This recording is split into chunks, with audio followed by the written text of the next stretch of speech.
जो करारनामा झालाय, अमेरिकेबरोबर करारनामा जो झालेला आहे, त्या करारनाम्यामधलं फक्त एक गोष्ट आपल्या समोर येते आणि ती म्हणजे शेतीच्या संदर्भातली.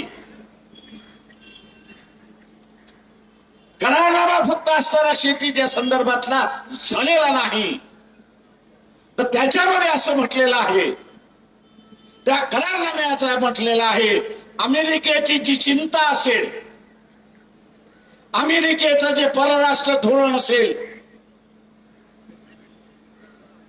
भारताला त्याच्याशी जुळून घ्यावं लागणार आहे. भारताला काय करावं लागणार तर त्याला जुळून घ्यावं लागणार, हे लक्षात घ्या. आणि म्हणून इथला असताना मोहन भागवत यांना असताना आम्ही विचारतोय, आणि म्हणून मोहन भागवत यांना आम्ही असताना विचारतोय की हे युद्ध वाढलं,